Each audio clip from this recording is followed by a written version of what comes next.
makakapagpatayo na tayo ng dream house natin sa Tagaytay. Yung behavior mo, maraming nagbago. Ayun, tignan mo.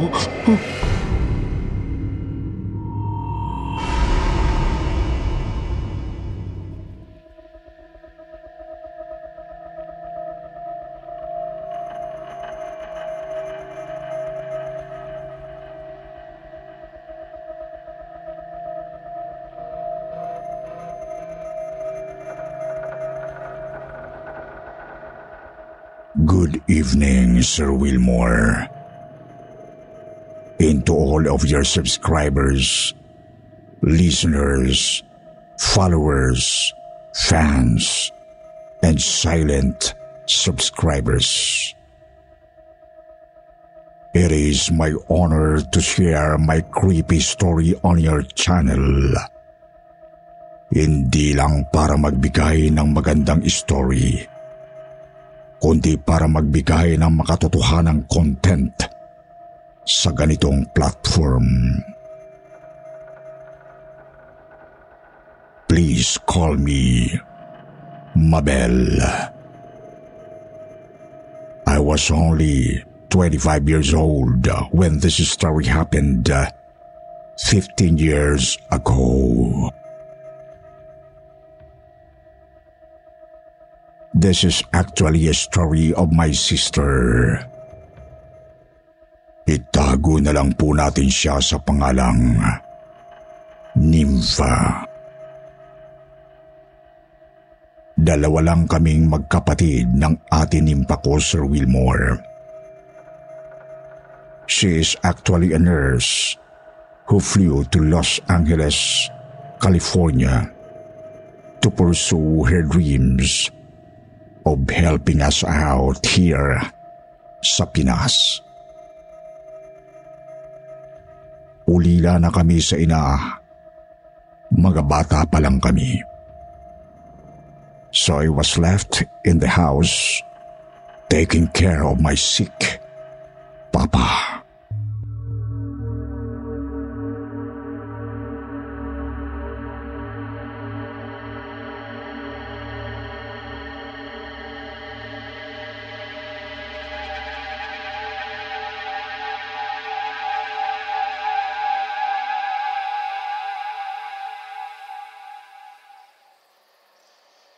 Ate! Kumusta na? Mabel! Ngayon lang tayo nag-video call ulit. Nakakainis ko talaga, Nympha. Alam mo bang nasa duty pa ako dito sa ospital? 12:26 a.m. na. Hanggang 10 p.m. lang dapat ako ngayon eh. Ay, sorry. 3:26 p.m. kasi ngayon sa Pinas. Ngayon lang ako hindi ngarag. Kaya ngayon ako tumawag sa'yo. Oh, how's Papa? Eto siya. Look, ayan o. Malinaw ba? Tulog na pala ang Papa. Ang ingay-ingay mo dyan. He's totally fine, kapatid. Chill. Chill ka dyan. Ang arte mo talaga. You know me naman, no? I miss you so much, ate. Arte mo. Bakit parang glass skin ka na? Filter ba yan?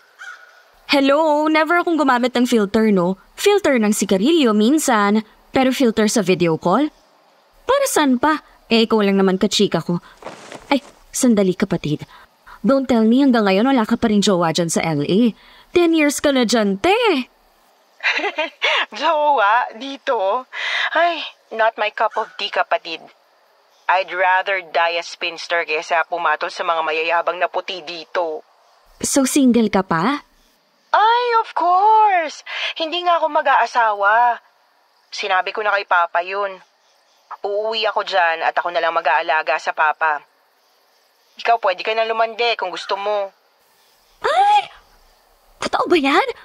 Okay, promise ba yan, te, ha? Ay, alam mo bang dumalaw si Lirio mo dito sa bahay last Sunday? Si Lirio? Naklasmate ko nung high school? Oo, pari na pala siya now. Ah, talaga? Oh, bakit nalungkot ka, kapatid? Oo, pari na siya. Nagpunta siya dito sa bahay para kumustahin ka. Bakit out of nowhere yata? May binibigay siyang kwintas, medalyon daw ni Saint Benedict yun. Sabi ko, tsaka na lang pag uwi mo. Parang bonggang pagkikita niyo. personalan, harapan, ganung moment. Matatagalan pa ako umuwi, kapatid. Sana sinabi mo. Ay, ganun ba? Oo, kasi kinuha kong stay-in caregiver nurse ni Mr. Smith.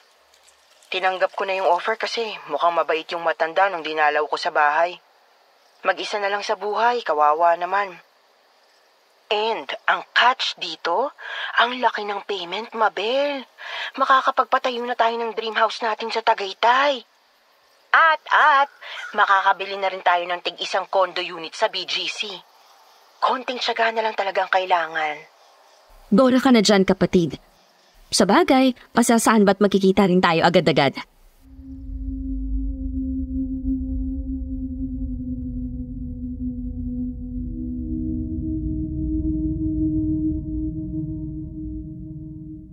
At nagkita nga kami ng ate Nympha ko agad-agad. Wala pang 6 months sa pagiging caregiver ni Mr. Smith. Binigla ako ng kapatid ko. Isang hapon nang umuwi siyang isang maliit na hand carry bag ang dala-dala. Walang mga maleta. Walang balikbayang box na dala. Wala ni isang chocolate na pasalubong man lang. Nangayayat ang ate ko. Nakapang nurse uniform pa siya.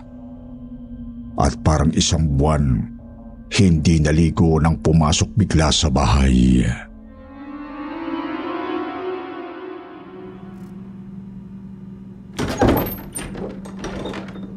Ate? Ginulat mo ako. Bakit ka?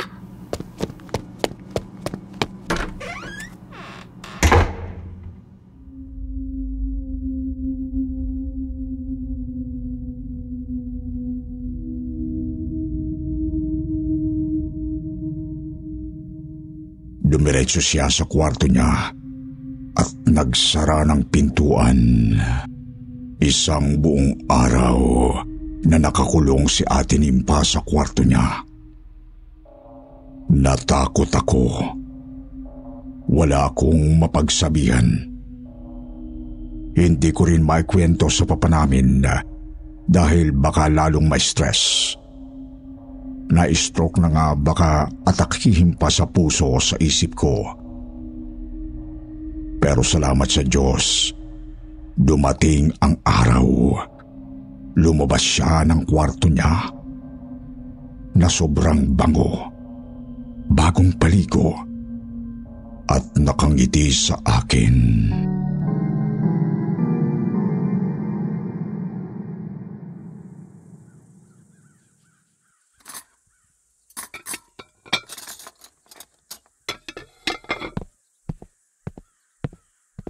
Anong ulam? Ate? Nympha? Bakit ganyan ang mukha mo? Para kang nakakita ng artista. Ate! Lamas kita! Halos 36 hours kang nagkulong sa kwarto mo. Natakot na ako, kapatid. Akala ko. Natigilan ako nang makita ko ang mga malalaki at malalalim na kalmot sa mga braso ng ate ko. May mga sugat rin siya sa kamay at mga daliri. Parang mga natuyot na kalmot at hiwa.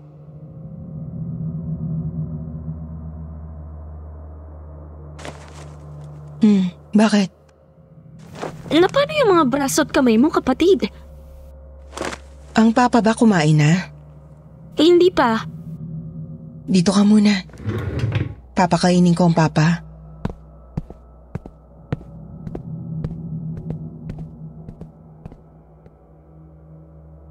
Hindi niya sinagot ang tanong ko, Sir Wilmore. Dumiretso lang siya at pinakain ng lugaw ang papa namin. Tinutuon niya ang sinabi niya sa akin. Siya na ang nag-aalaga sa papa simula nang dumating siya. Isang gabi, narinig ko siya sa kwarto ng papa habang pinapalitan ng diapers nito.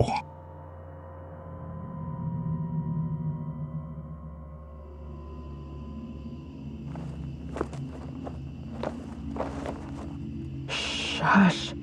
They won't be able to get you as long as I'm here. What? Of course not. I won't leave you no matter what. I'll always stay beside you. Do you hear me? Ate?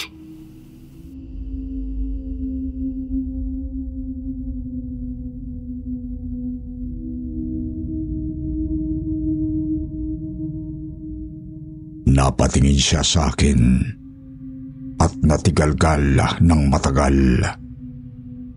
Biglang umungol ang papa. May itinuturo ito sa bintana na nasa likuran ng atinimpa ko.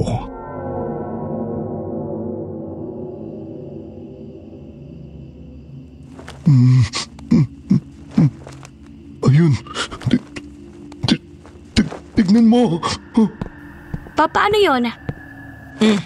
Ikaw na magpunas ng puwet niya. Total pakialamera ka. Ha?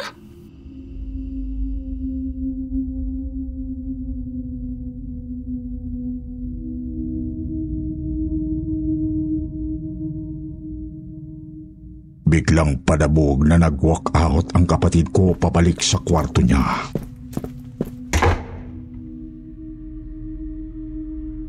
Ilang araw pa ang lumipas. Nagbago na naman ang ugali ni Ate Nympha. Mabigat siyang kasama sa bahay. Alam niyo yon, mga listeners. Yung kahit walang ginagawa yung tao sa inyo, pero yung pasensya niya, madilim, mabigat, nakaka-bother. Kahit tahimik ang ate ko, nakakaanoy siya. Meron pa siyang hinaham na song, isang children's song.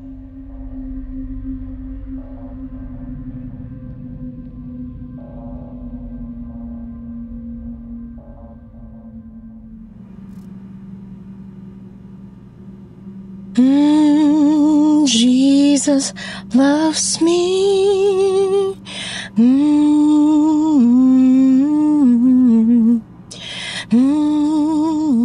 Wow! Di ba kinanta ni Whitney Houston yan, te? What the fuck are you talking about, you little piece of shit? Ate? Doon na nagsimula ang kababalaghan at mga nakakakilabot kong experience with my Ate Nympha. Madalas na siyang nagsasalita mag-isa. Madalas pabulong, pero may mga gabing sumisigaw siya sa loob ng kwarto niya.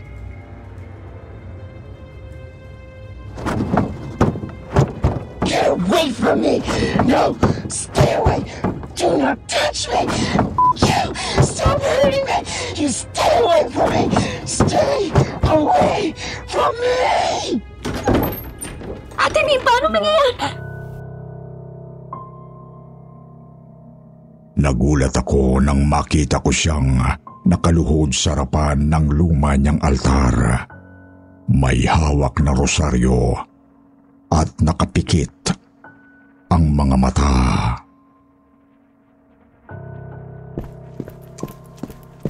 Kapatid!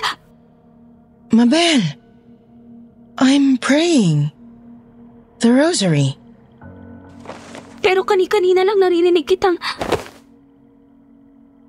Tumayo mula sa pagkakaluhod ang ate ko. Inipan ang matatabang kandilang nakatirik sa magkabilang gilid ng Our Lady of Fatima na puon at isinara ang pintuan. Pinatay niya ang ilaw at niyakap ako. Mabel? Kapatid? Are you scared? Ha? Me scared? Don't be scared, Mabel.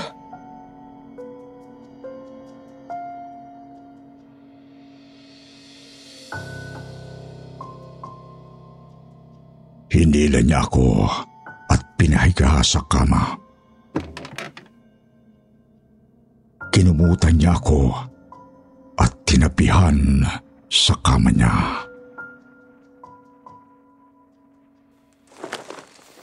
Ate Nympha. Na-miss kita. Me too.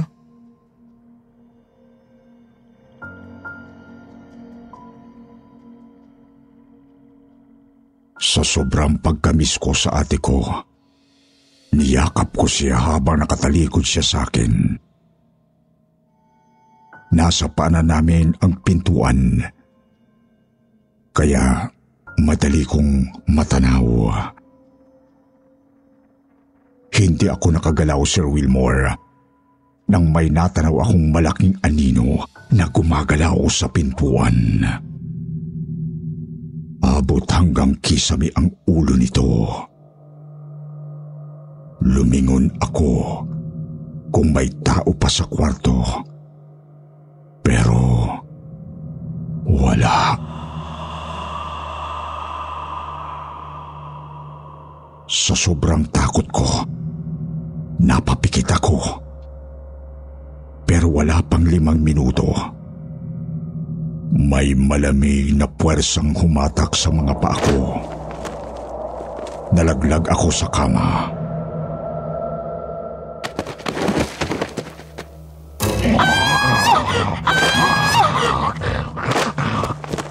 Shit, ate, ano yun?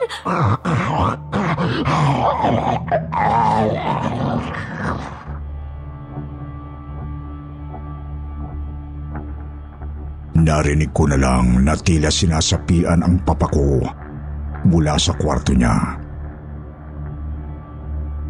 Nagsasalita siya. In gibberish, tumatakbo ako at doon nakita ko ang papa na nakabulagtana sa sahig. May malakas na kumabig sa akin papalayo sa papa. Papa! Papa! Gumising ka! Pa! Sinimpa to! Papa! Gising!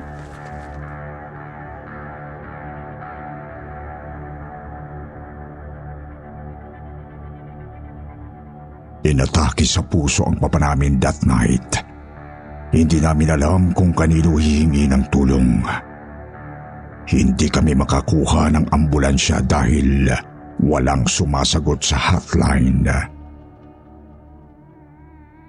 Salamat sa kapitbahay naming bouncer at naitakbo namin si Papa sa ER. Sandali lang si Papa sa ER. Ipinasok na siya agad sa ICU. Doon kami naghintay ng balita ng ate ko sa labas ng ICU.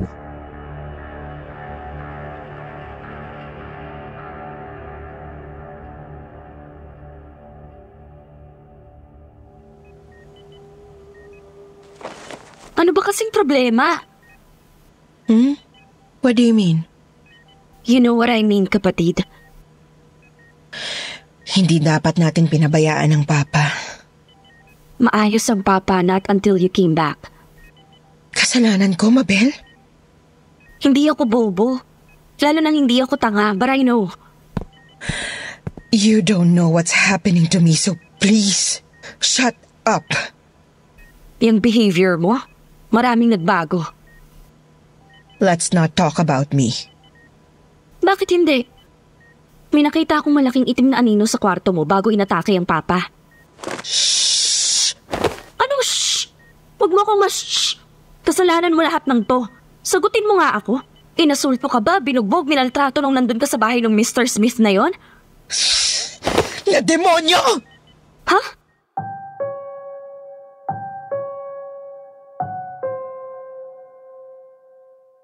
Biglang humagulgol ang kapatid ko sa tabi ko. Grabe ang pagbe-breakdown niya. Pinaghalo-halong takot, lungkot, trauma, at sakit ang ibinuhos ng iyak ni Ate Nympha. Pagkatapos niyang umiyak.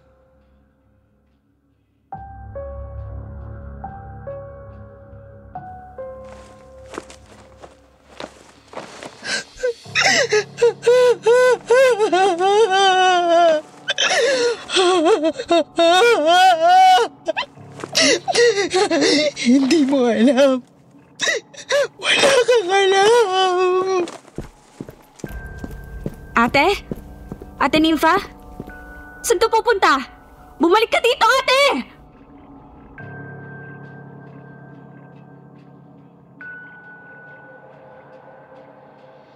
Habang papalayo siya sa akin sa ICU, may napansin akong matandang Caucasian na nakasunod sa kanya. Nagmamadali rin ang matanda na sundan siya. Susundan ko sana sila kasi inisip ko ang papa. Walang bantay. Hindi na bumalik sa ospital ang kapatid ko para magbantay sa papa ko. After 2 weeks, sa awa ni Lord, nakabalik na kami ng papa sa bahay. Tinulungan kami ni Lirio, nakaklase ng ate ko dati, sa paghatid pauwi sa bahay ng papa ko.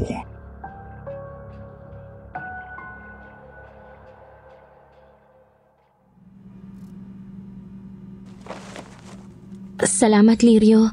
Ay, Padre Lirio pala. Ito talagang si Mabel, napakakit magbiro. Salamat sa pagtulong sa akin na iuwi ang papa. Okay lang yon. Gusto ko talagang makita at makausap rin ang Ate Nympha mo. Oo nga pala. Tsaka para maibigay ko na sa kanyang medalyon ng Saint Benedict. Ganun ba talaga kaimportante ang medalyon na yan para maibigay mo sa kapatid ko? Pwede ba tayong mag-usap muna bago ko kausapin ang kapatid mo? Sure, sandali lang. Gagawa ko ng ginseng tea para very K-drama ang eksena natin sa veranda. Salamat.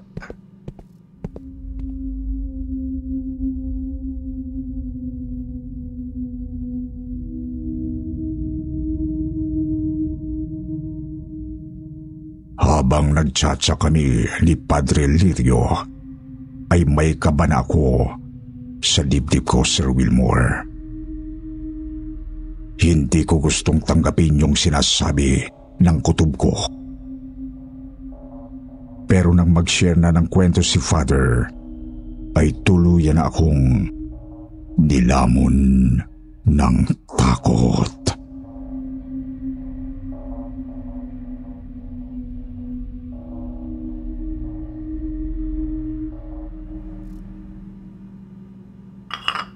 I think your sister Nympha is being possessed by the devil. Diyos ko! Bakit mo nasabi, Father? Nasa LA pa lang siya. Gabi-gabi na akong nakakakita sa panaginip ko ng mga incubus. Incubus? Hindi ba banda yun? Yeah, oo. Pero iba itong incubus.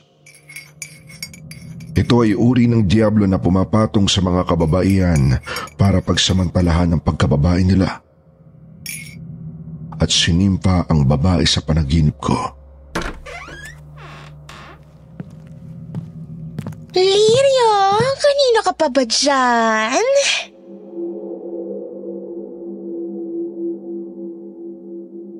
Naloka ko sa ate ko nang lumabas ng kwarto na basang-basa at may sabon pa sa buhok.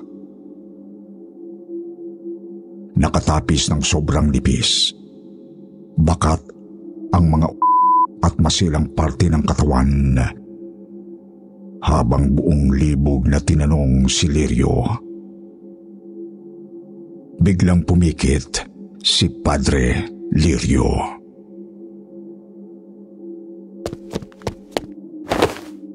You wanna me, father, don't ya? Ate! Stop it! Nagubad na ng tapis ang kapatid ko, kaya mabilis ko siyang kinaladkad papasok sa kwarto niya.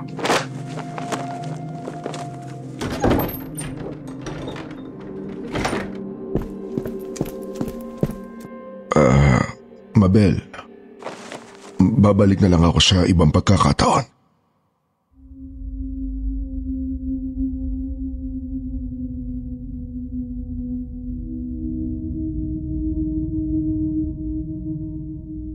Pinagalitan ko ang matanda kong kapatid sa kahalayang pinakita niya sa pare. Muli siyang nagkulong sa kwarto niya. Doon ako nagsimulang mag-research kung ano ang nangyari sa kapatid ko. Pilit kong i-video call ang mga Pinoy nurses na kasamahan niya sa ospital. At doon sa babaeng nagngangalang Tina Modal. Doon ko nalaman na itong Mr. Robbie Smith na inalagaan ng ate ko ay dati palang miyembro ng Jesus Morning Star or Providence na nagsimulang maitatag sa Korea 5 decades ago pa. Miyembro ng kulto si Mr. Smith bago tuluyang tumanda sa LA. At halos lahat ng babaeng nag-alaga sa matandang ito ay nasiraan daw ng bait. Yung iba, kinitil ang sariling buhay para makaiwas lang sa satanista at sa demonyo mismo. Isang gabi, sa harapan ng papa ko, tinawagan ko si Padre Lirio para kumprontahin ang ate ko. Nag-usap kami sa loob ng kwarto ng papa.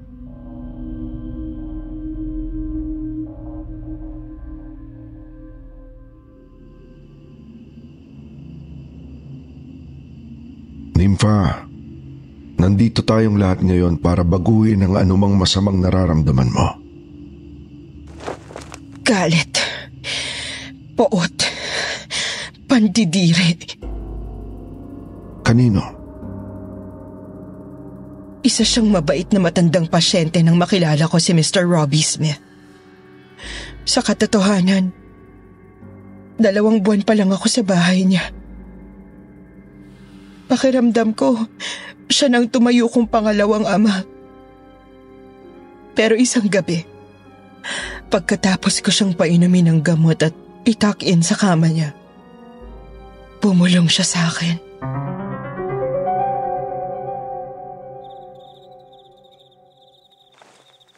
Nympha, you gotta help me. Someone wants to get me. Robbie, who wants to get you? Them. All of them. Them? They all want to get me, but I don't want to go with them. Can I just go with you?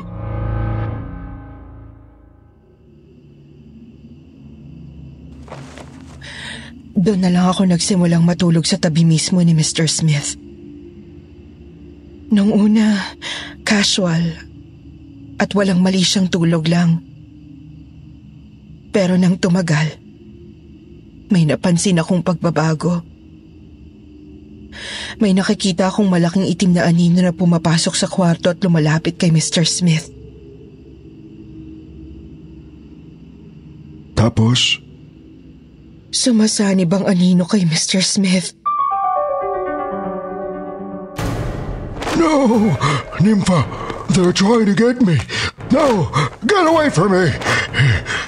Robbie! I'm with you! I'm just here with you! Sir Wilmore, biglang nalaglag sa upuan ang atinimpa ko at nagsimulang magwala. Parang nire-reenact niya ang nangyaring pang-aasulto sa kanya ng alaga niyang matanda. Inilabas ni Padre Lirio ang medalyon ni Saint Benedict at agad itong isinabit sa lieg ng ate ko. Agad na nahimatay si Ate Nympha at itinakbo siya ni Padre Lirio sa ekspertong pari na mas nakakapagpalayas ng masamang espiritu. Sa exorcism ng ate ko, tama nga ang lahat ng kwento niya. Incubus ang mga demonyong sumanib sa matandang alaga niya.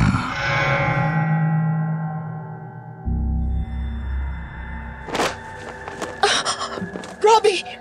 Don't! No! What are you doing, Robbie? Mr. Smith, stop it!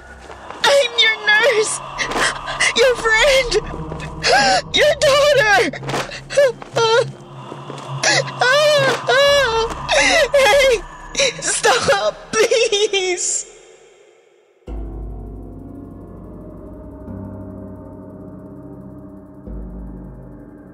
Naging isang itim na nilalang si Mr. Smith. Pinagsamantalahan niya ako. Paulit-ulit. Biglang nag-ibang tingin ko sa kanya. Naging isa siyang buhay na demonyo. Palagi niya akong binababay sa kwarto niya.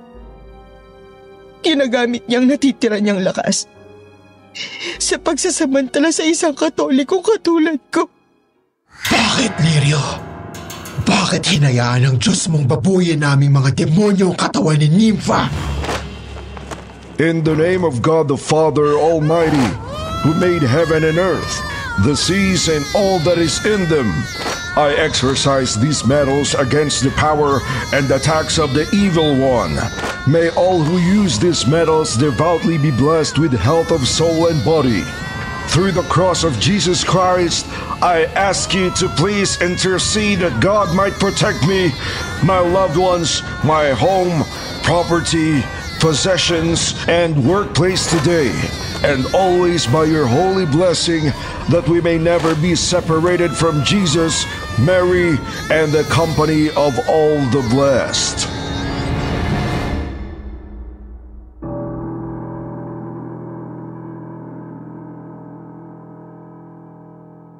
Sa tulong ni Padre Lirio ay gumaling agad ang kapatid ko at muli siyang nanumbalik sa dati niyang katinuan.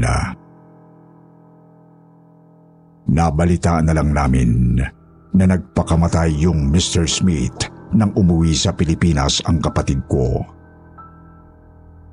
Ang pinagpasalamat naming magkapatid ay ang muling paglakas at pagbangon ng papa mula sa pagkaka-stroke nito. Nakakalakad na at nakakapagsalita na muli ang papa. Ito sa tulong ng gabi-gabing pagdarasal sa kanya ni Padre Lirio. Dito ko po tinatapos ang kwento naming magkapatid, Sir Wilmore. Sana po ay huwag mangyari sa inyong lahat ang sinapit ng kapatid ko. Naway mabasbasan tayong lahat ng puong may kapal at manatiling ligtas mula sa mga kaaway. Be alert and of sober mind. Your enemy, the devil, prowls around like a roaring lion, looking for someone to devour. The God of peace will soon crush Satan under your feet. The grace of our Lord Jesus be with you. To God be the glory. Amen.